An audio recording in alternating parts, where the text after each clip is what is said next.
Thank you for joining us here. It's exciting to go through.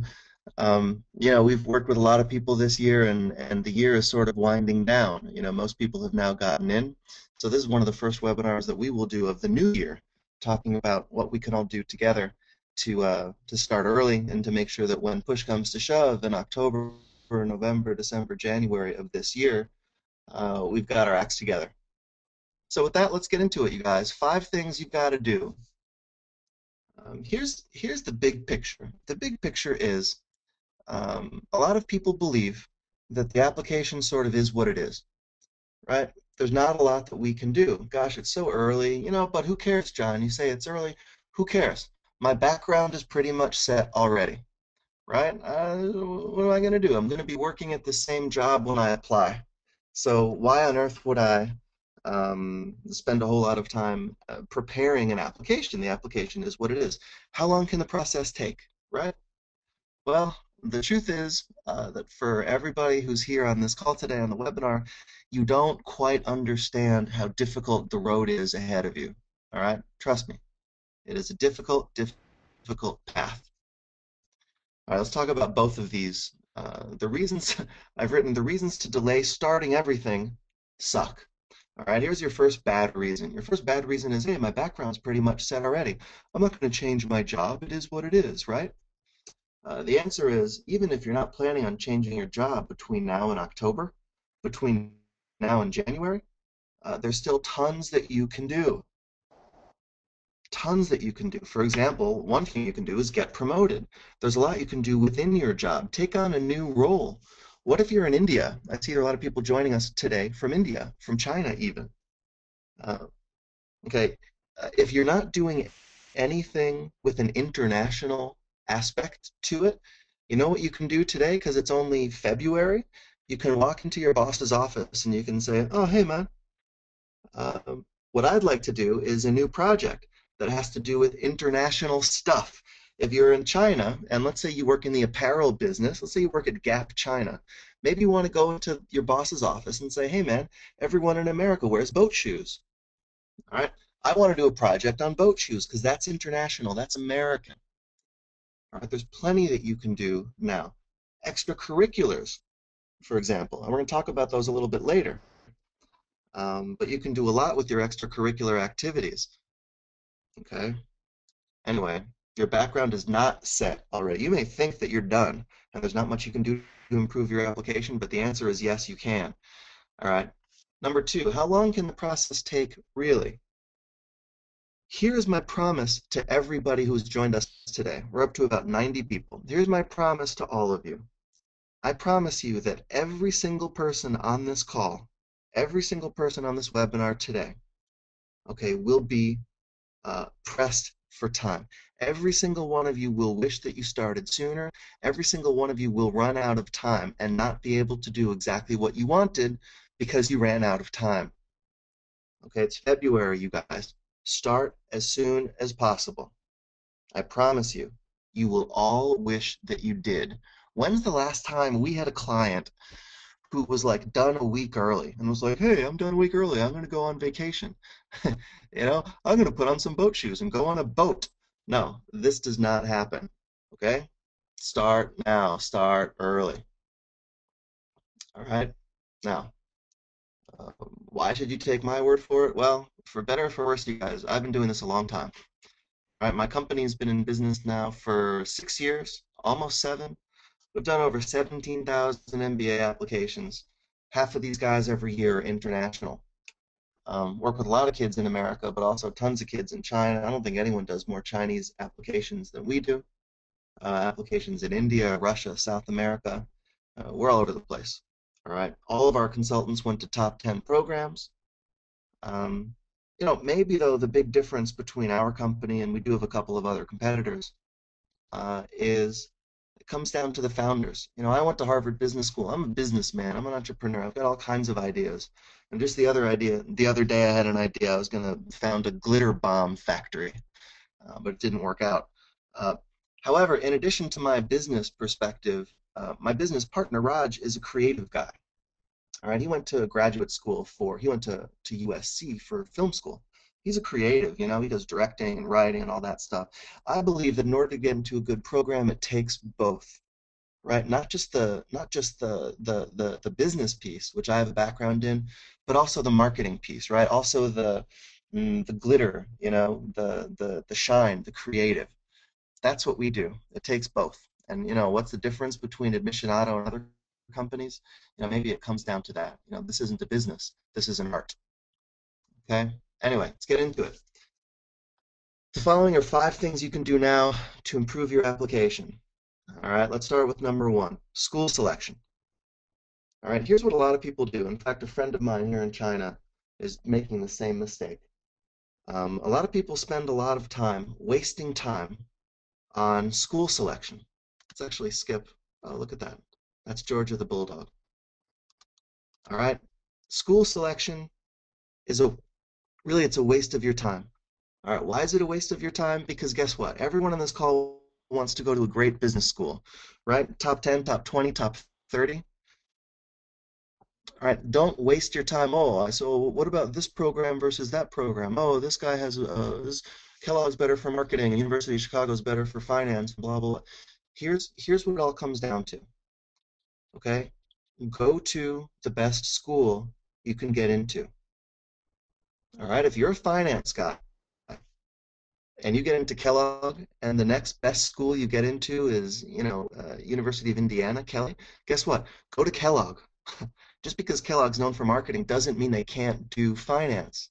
I promise you, whoever's in charge of finance at Kellogg is really, really smart. All right, don't waste your time researching schools and locations and all of these things. Go to the best school you can get into. Let's say you're interested in fashion. Okay, let's say you're interested in clothing. And you read that there's one class at USC where they really get into fashion and they really get into luxury items and manicures and French tips and all of these things. Okay, guess what? If you get into Harvard, go to Harvard anyway. Go to the best school you can get into. All right, this idea that, oh, I want to go into accounting and UT Austin is the best accounting program, and gosh, Harvard doesn't even have an accounting program. Right? Guess what? Go to Harvard. Go to the best school you can get into. Okay, now, what is the best school you can get into? In business school is a very easy question, very easy answer. The answer is reputation, right? Reputation. I don't remember anything that I actually learned in business school, right? Somewhere some Harvard professor just rolled over, right, in his grave, just threw up. But what I actually got out of business school was the ability to say, hey man, I went to Harvard. And of course, it's the ability to mix with other Harvard people. It's to meet amazing, amazing, amazing people. Right? Everyone goes there not because not because, oh, Harvard's known for its accounting program. Oh, Stanford's known for its management program. No, you go because you go to the best school you can get into. It's based on reputation.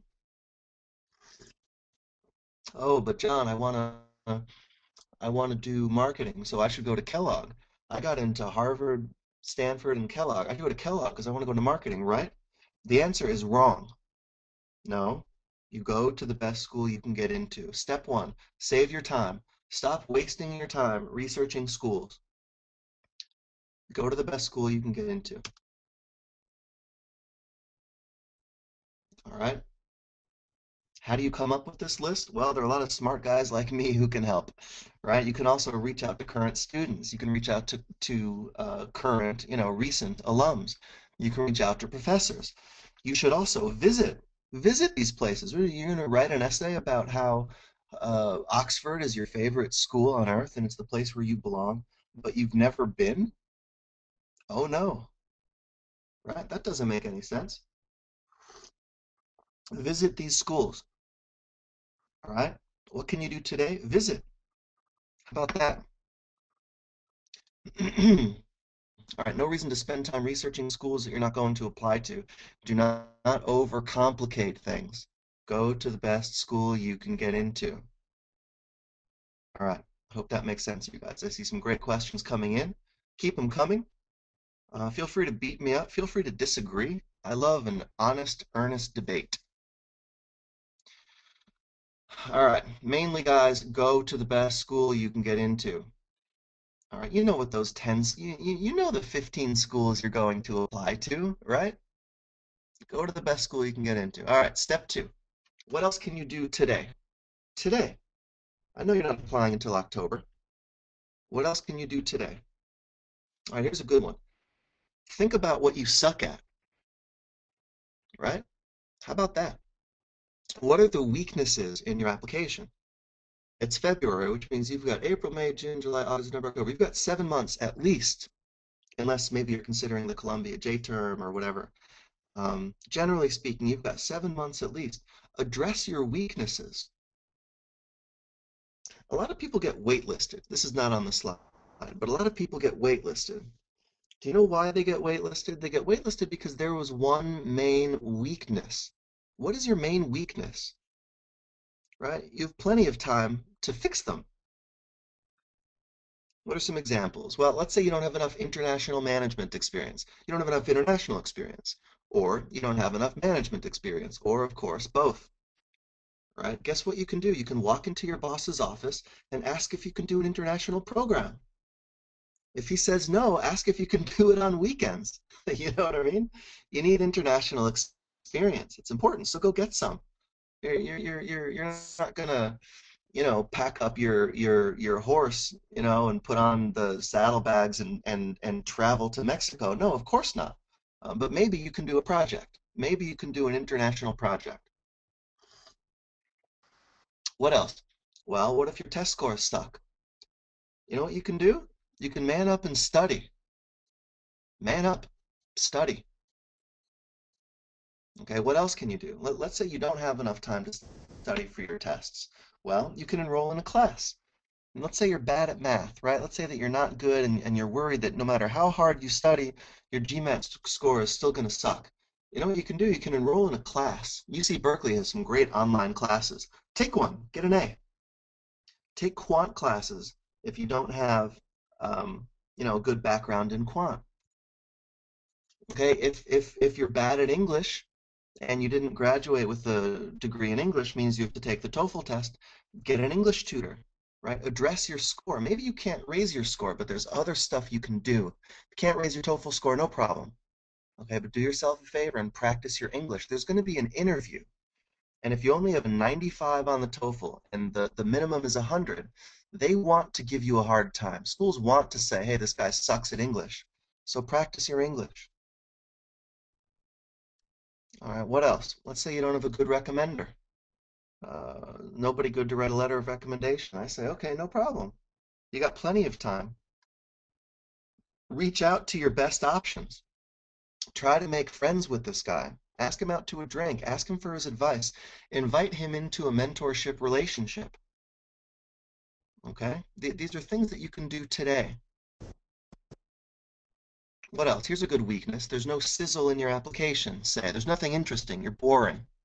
You're from an overrepresented applicant pool. You're an IT guy from India, right? Or you're, an IT guy from China, or you're, Wall Street, you're a white Wall Street dude, a finance guy. Pretty boring, right? There are a lot of people like you. Well, you know how we can fix it? Easy.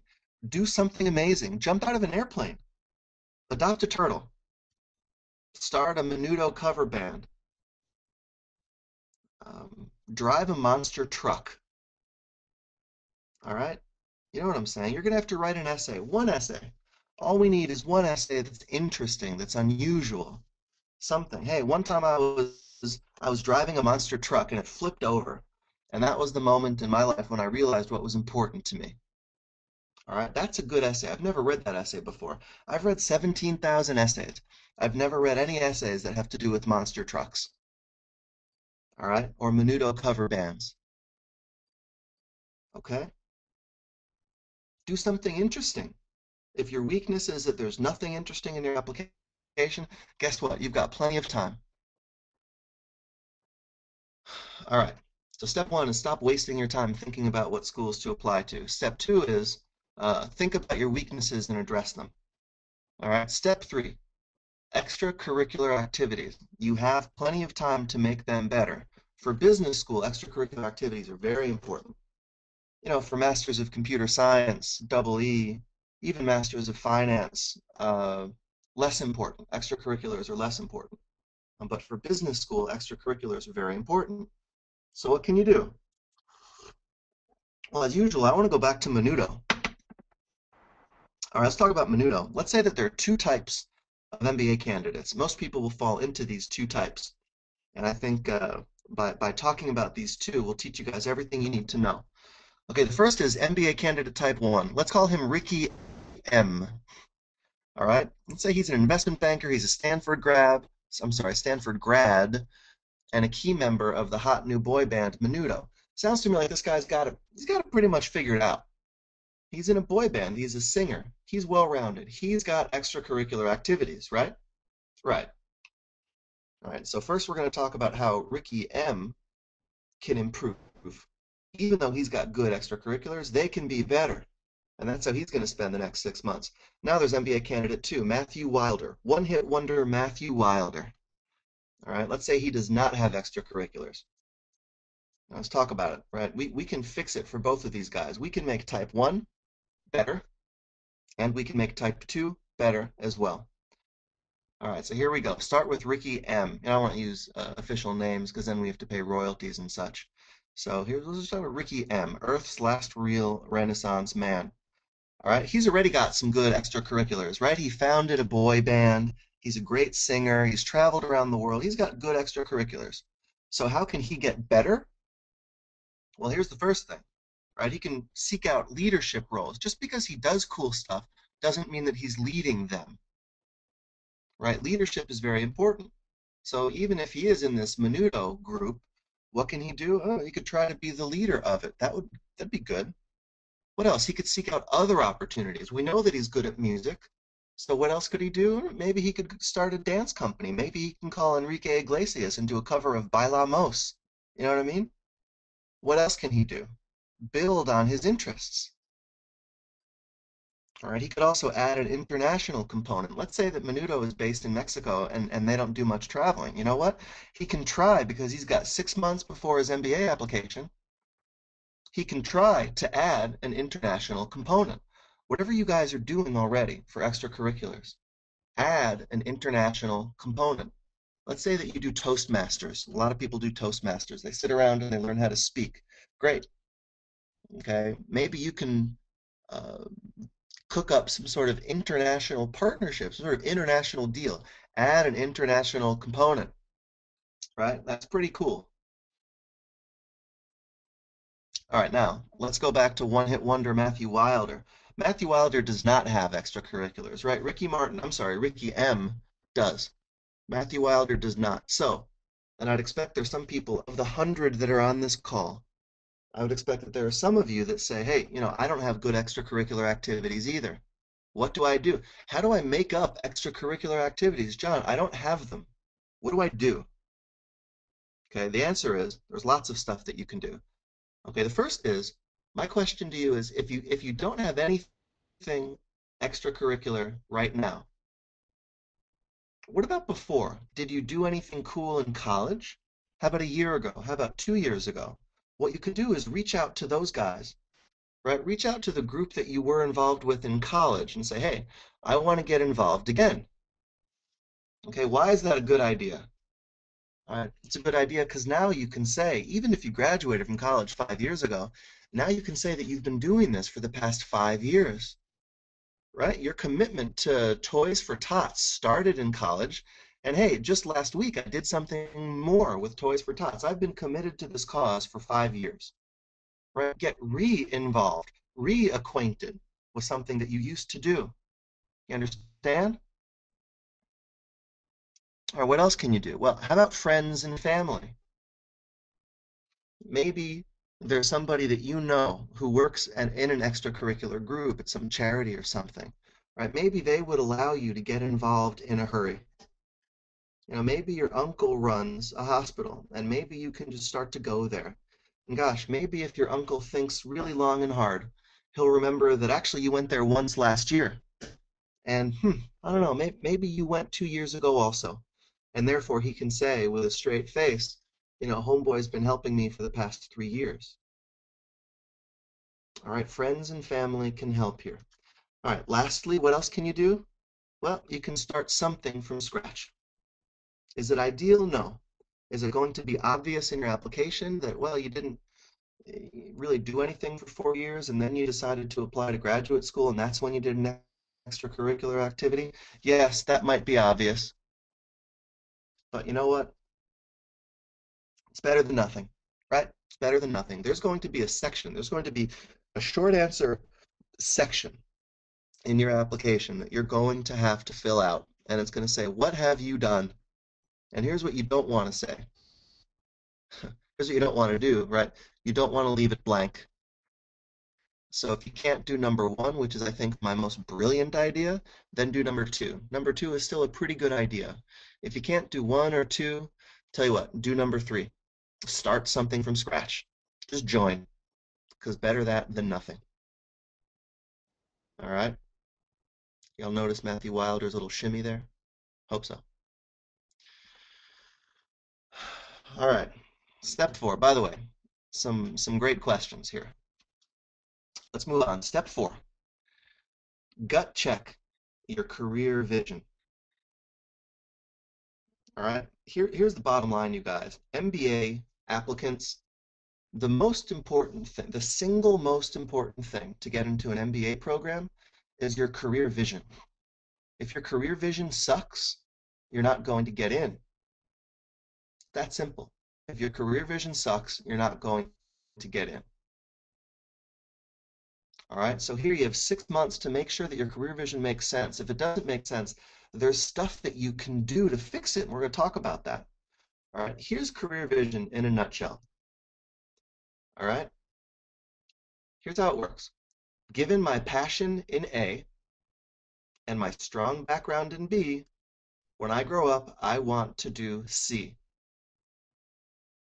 All right, these things need to be connected. If you want to go into like real estate and you have no real estate background and you have no proof that you're passionate about real estate, you're not going to get in.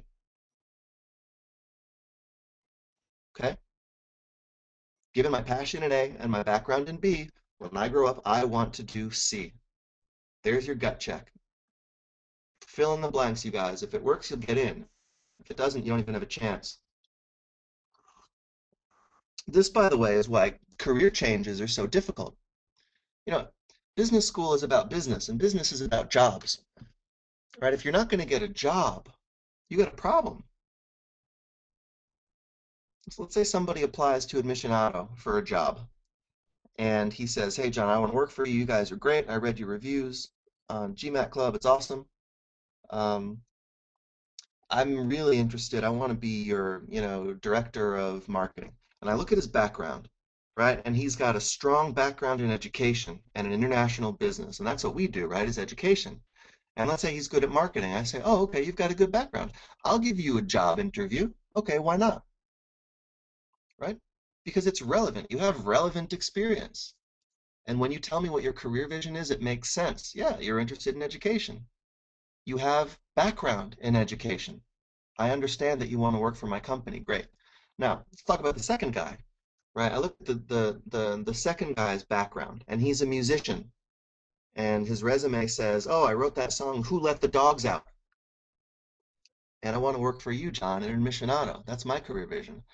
I say, "Listen, Who Let the Dogs Out is a great song, right? Love that song. But you don't have a background in education. Your career vision sucks. You're not going to get into business school. I'm not going to give you a job interview." Okay? Your career vision must tie to your past experiences. Has to. I'm going to say it again. Your career vision must tie to your past experiences. Or said differently, does your career vision tie together your past experiences with your future goals? There has to be a connection there, you guys, between your past and your future. All right? Put yourself in the shoes of a recruiter. Right after 2 years at your business school or whatever school you want to go to, you're going to submit a resume and you're going to say, "Oh, I want to go into this business." right? You don't have a chance to explain yourself. Nobody reads your cover letter. Life's too short. Okay? Does your past experience, excuse me, connect to your future goals? Yes or no? All right. If the answer is yes, you have a shot. You've got time to fix it. You've got time today to fix it if it doesn't. Let's say, John, I'm 100% sure when I grow up, I want to go into consumer packaged goods, right? I want to be the guy who boxes up and sells consumer products like cereal, right? General Mills is a great example. Kellogg is a great example. These are big, big, big, big companies. Post, P-O-S-T, big consumer packaged goods companies, right? And I look at your background, and you have a real estate background, and there's no connection at all to anything in the cereal business. And oh, well, John, in 6 months when I apply to business school, I'm going to say my future goal is to be the brand manager of that cereal Puffins, right? I'm going to say BS. I call BS. No way. That is a bad career goal. Puffins, that's a cereal. You don't have any background in cereal,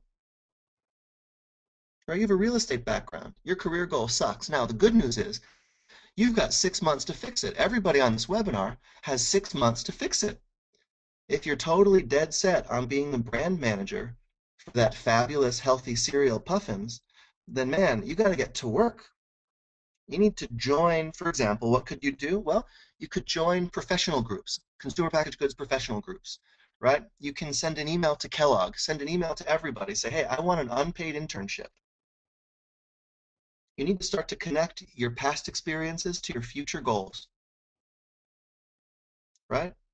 If I work at Kellogg's or whoever's in charge of Puffins, and you have no cereal experience, man, why would I hire you? No consumer packaged goods experience? I wouldn't hire you. All right, there's your step 4. Gut check, hone your career vision. All right, where are we? Step 5. And this, by the way, is step 5 of 5. So keep those questions coming. We're going to have plenty of time to go through questions here. Step 5. What are your greatest hits? You see, people get another way that people waste time is they get stuck on essay questions. Essay questions. I say, who cares about essay questions? Ignore the essay questions. This is one of the things I say, and everybody gets all upset. Right? Here's my advice to you. Ignore essay questions. You say, John, that's weird. Your company is based on the fact that you help people answer essay questions. Right? Here's the bottom line, you guys. The essay questions are designed for you to show your greatest hits. Do you know what greatest hits are? Back when I was a kid, we used to buy CDs. Shit, when I was a kid, we used to buy tapes, but that's embarrassing. Let's pretend that when I was a kid, we used to buy CDs. All right, the only Bob Marley songs that everybody knows are the songs on this very, very, very, very famous album, Legend. Every single Bob Marley song you know is on Legend, right? No matter what the essay questions are, you need to talk about your greatest hits. What are your greatest hits? What is the best, what are the coolest things that you have done? I don't care what the essay questions are. If at the end of your MBA application you have not described all of your greatest hits, you're doing it wrong. Greatest hits. You say, oh, but John, they asked this question about a time that I failed. I've got a great failure story that shows how hard I work and shows how smart I am. I want to tell that story because it fits the question. I say, F the question, right? Forget the question. What are your greatest hits? How many stories do you have that are amazing? I don't know, 3, 4, 5? Great. Guess how many essay questions every single school will ask you? I don't know, 3, 4, 5? So what can you do today? You got 6 months, right? I've listed 4 other things you can do today, right? Address your weaknesses, stop wasting your time, blah, blah, blah, blah, blah. And by the way, we will send out If anyone's interested in getting a copy of this PPT, we will send it out. Shoot us an email, no problem. Anyway, so greatest hits, right? You've got all those other 4 things you can do that we already talked about today, which you'll see in the PPT. What's number 5? Number 5 is sit down today and think about it. Man, what is the coolest stuff that I've done? What are my greatest hits? What's the greatest hits? I don't care what the essay questions are. I'll give you an example. When I was applying to business school, um, I had what I believed were, I just saw somebody saying bad jokes. Thank you for calling my jokes bad. The answer is yes, many, many bad jokes. And Sora, if you already have a turtle, that's okay, get another. All right, let's get back to it here. Um, greatest hits. So when I was applying to business school, I had a story, right? And here's the story, true story. Um, I founded a company. I'm not gonna mention the name of it because it was not particularly successful, but I founded a company. Now, depending on how you look at the company, it was either a wild success or a colossal failure. Let me give you let me describe it, right? Here's a true story. I founded a company. It was me and my best friend. Within 6 months, we had uh, office space in downtown New York, in Soho.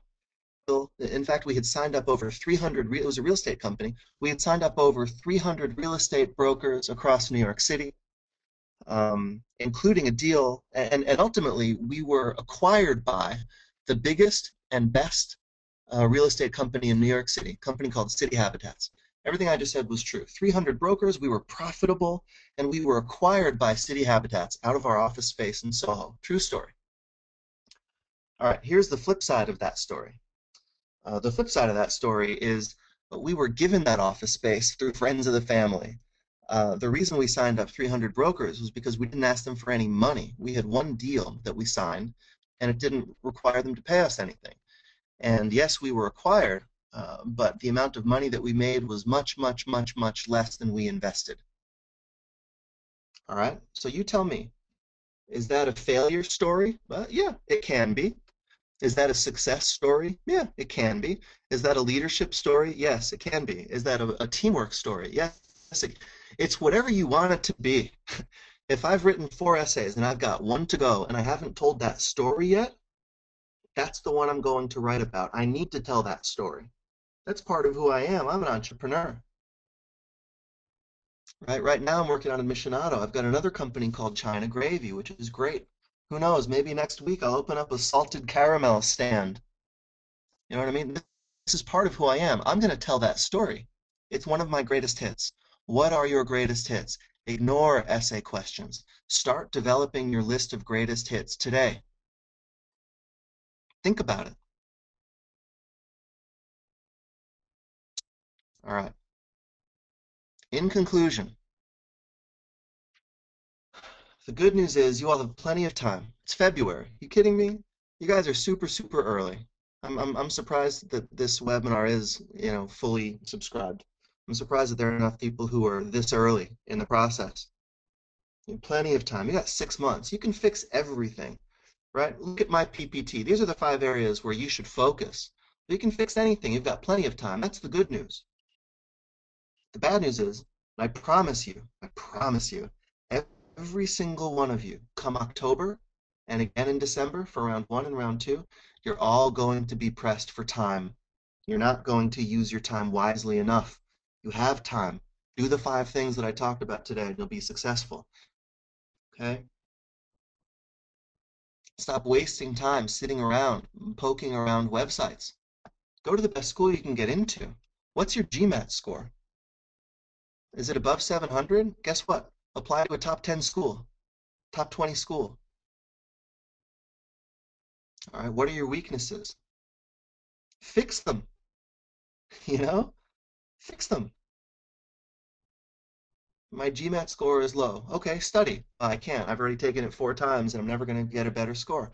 Okay, enroll in a class. What are your weaknesses? Take a step back. right? Sign up with my company for a free consultation. We will talk to anyone for free for 1 hour. It doesn't cost anything. We will tell you what your weaknesses are. Fix them. All right? Extracurricular activities.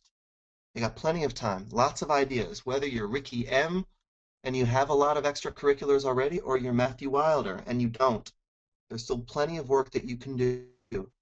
Get creative. Add some leadership. And if you don't have anything, think about what you've done in the past. Right? Maybe you can tap in to a past relationship.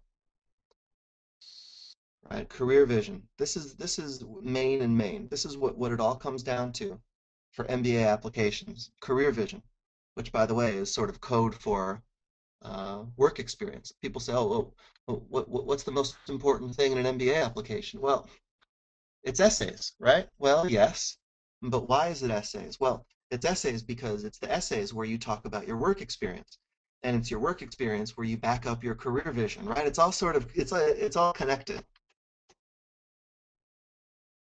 right? And for God's sake, start creating your list of greatest hits. That's all that matters. Greatest hits. I don't care what the correct answer to the question is. I was going to tell that story about my startup no matter what. Another cool thing from my background, when I was applying to business school, I was at my company, a real estate company, for about 6 weeks. And my boss turned to me and said, hey, man, you got to go to Iowa, which is a sort of small, middle of nowhere state, and you've got to build a building there. And I'm thinking to myself, holy crap, I don't know what that means. I've never built a building before. I've never been to Iowa before. Holy crap, right? 9 months later, we were under construction on my building. This is a true story. All right, now I've told you two of my four greatest hits. I got to tell you, no matter what questions they ask in the application, I'm going to tell that story. Right? So make your list of greatest hits. All right. Let's see. Oh, this is the last slide. You know, as you guys can tell, I don't like to talk much about the company.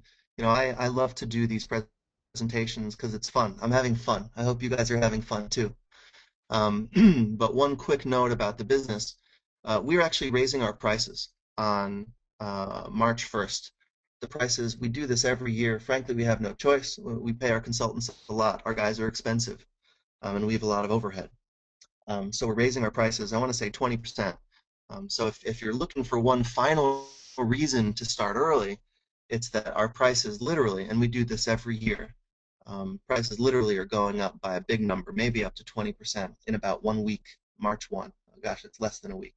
So if you're at all interested or if you want to talk to somebody, send an email. Lauren is our COO, Claudia is our Director of Ops. Everybody will help you. We work with a lot of kids, but we're a small shop. So if you're interested in saving some money, say the word. Prices go up for sure. This is not a this is not a it's the real deal, and in fact, all companies do it. Okay, let's get into it. Let's see, how are we on time? Good, we're right on time. We got 15 minutes for some Q&A, and let's get into it. All right, question one. Honestly speaking, I want to do an MBA because I want to make more money. That's fair. I think probably, Saurabh, everybody would agree with you. Okay, what can I say in terms of why MBA? Okay, it's a good question. Saurabh says, you know, one of the reasons I want to get an MBA is, well, gosh, I want to make more money. I want to get a raise. I want to get promoted. And I say, okay, that's actually a great reason, right? However, you don't want to say that in your application. It will come across as a little bit greedy, right? A little bit mercenary, be a good word for it. So what do you say? Well, listen, here's the most obvious answer for why MBA. The reason you want MBA, I can come up with three right off the top of my head. Right. One is you want to be surrounded by really, really smart, interesting, talented, motivated people. Just an incredible opportunity just to bump into these people. These people will be your friends for life. These people will be your business partners for life. They will be your, perhaps they will fund your businesses. Perhaps you will fund their businesses. So one is you want to be surrounded by amazing people, right? That's sort of code for saying networking, right? But don't say networking. That sounds a little bit mercenary as well. right? One is people, okay?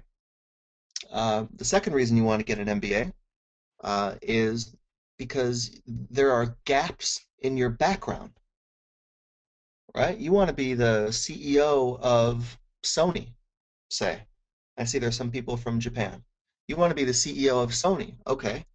Well, if you stay in your job, which is currently a product management role, guess what? There's a lot that you're not going to be exposed to, right? You're not going to be exposed to leadership. You're not going to be exposed to marketing. You're not going to be exposed to sales, right? Um, HR, even IT, all of the stuff that you will take classes in business school. It's like you have a tool belt, right? And in order to get a fancy job, you need all of the tools in that belt.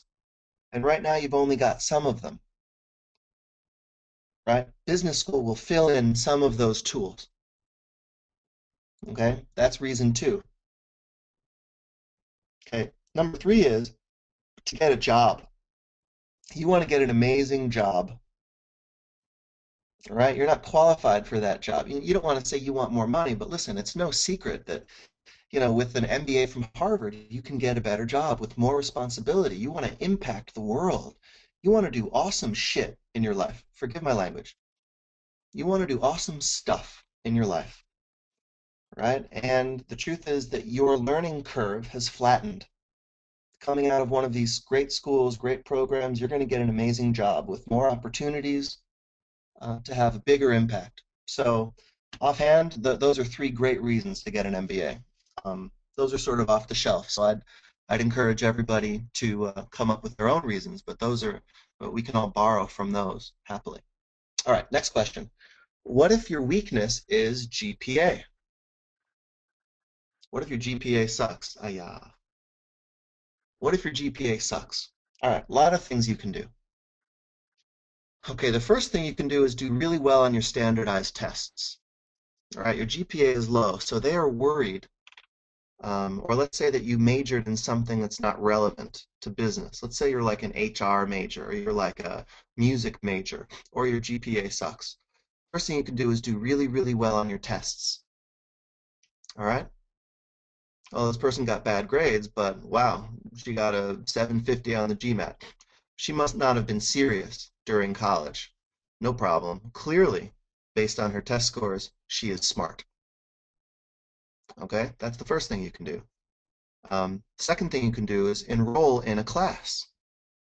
Take a class online, get an A.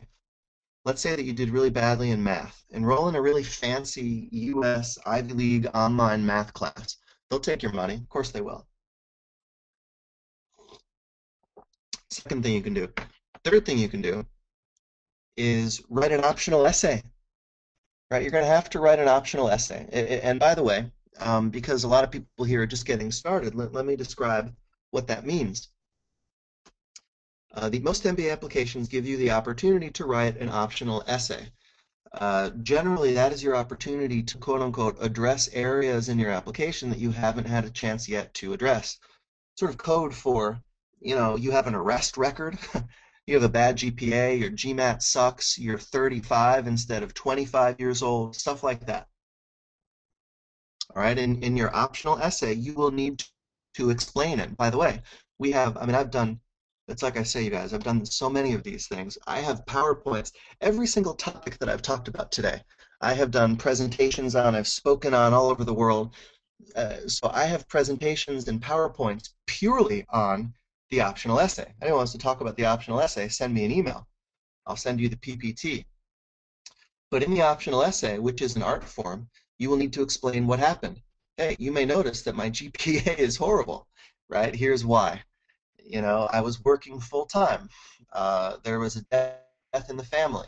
Or my personal favorite excuse, I was young and stupid. I have no excuse.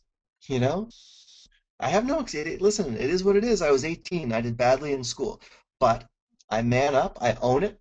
It's my mistake. Um, Here are the 5 things I've done since then. Boom, look at my GMAT, no problem. Boom, look, I already did another master's degree and I crushed it. Boom, look at my work experience. Look at the fact that I was promoted. Look at my essays. Look how mature I am, right? So optional essay is another powerful, powerful tool. All right, next question. What do we mean by international experience? Is it actual experience in other countries, or does it count as international experience if I'm just working with people who are from abroad? The answer is it's all good. It's all good. All right, ideally, of course, you have traveled around the world and you have worked in Israel and India and China and America and Chile, and you have an incredible resume in your 5 years of work experience spanning globally. Now, realistically, that's unlikely, right? Most people in their 20s have only been to a few countries. Many people in India and China have never left, let alone, done true work experience in other countries. So listen, if all you have in terms of work experience is working with people from other countries, no problem. That's good. That's better than nothing. And you should write an essay about it, about your global world view and how working, with Elon from India or Elon from Israel and Sora from India and John from the US, has improved your international work perspective and your global outlook on life. Absolutely. If that's all you've got, I'll take it. Okay, working for an international company is great. If you've got that, I'll take it. Anything international is great. All right, anything with international is great. Okay, some people will have better international backgrounds than others. And it is what it is. Listen, if you don't have a great background, a great international background, that is, that's okay. Not everybody has it. It's like I said, certain countries, it's hard to get visas out of China. People in China don't make as much money. The same is true with India. The exchange rate kills people. Maybe you don't have a ton of international experience, and that's okay. We can get around that. Um, but offhand, of course, especially today when the world is so global, I'm coming at you today from China. The more international experience you have, the better. Um, now, I see we're just about out of questions. I see one or two more that's worth answering. But again, if we don't get to your question today, no problem. Feel free to send us an email and we'll get into it. Okay, let's see. A couple others here. Let's see. I got a 700 on my GMAT. Looks like it's a gentleman from India. I got a 700 on my GMAT, and that was my second attempt. At first, I got a 650. Well, let's talk briefly about GMAT scores. If we're gunning for top 10, top 20 business schools, then if you're a dude from India, to be perfectly honest, and I hate to say this, but a 700 may not cut it. The same is true, by the way, if you're a dude from China. It's just so competitive, so many people. 700 is probably not enough, not for a top 10 school, certainly not for a Magic 7 school, right? Is it okay for a top 20, top 30, top 40 school? Yes. Um, I see, and this all ties into this other question that I see somebody says, how do I know what school I can get into without applying? Okay, I'll tell you. Um, well, I guess the easy way is you ask me, you know. I can certainly help you with all those questions. That's what I do. Anybody on our team can. But the easiest proxy, the easiest way to tell where your chances are good are GMAT score. I hate to say it. I wish the world didn't work that way. But the GMAT score for MBA applications is the easiest way to tell where you're going to get in. Now, if you're from an overrepresented group, which is to say IT, India, China, then your GMAT score should be higher than the average at the school to which you are applying. All right? Say that again, right? Let's say that you got a 700 on your GMAT and you work at Intel in India and you want to go to a top 10 program. I got to tell you, you should target programs whose average GMAT score is lower than yours. Okay? The opposite is also true. Okay? If you're not from an overrepresented group, then you should target programs where they are in the same range as yours. Okay? We worked with a girl from China last year. She got a 730 on the GMAT. And she got into University of Chicago. We later learned that that was the lowest score that University of Chicago accepted from China. 730. I mean, I know white guys that get into Harvard with a lower score. You know what I mean? Okay, so overrepresented groups. By the way, we have PPTs on those as well, right? How to get in from India, special tricks from China, you name it. We've done all of it. No one knows as much about it as we do, you guys. Um, all right, let's see. Let's take one last question, all right? This is a good one, a good long one.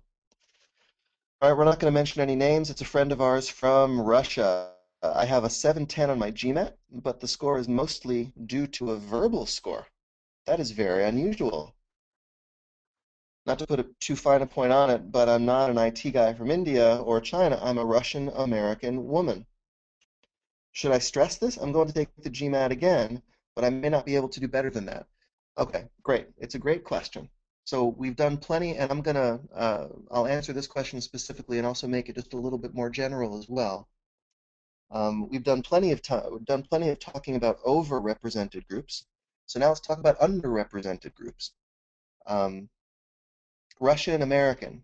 To me, right off the bat, that's interesting, right? If we do 300, 400 MBA applications in a given year, of that number, probably, one third are Chinese, probably one third are Indian, one third are American.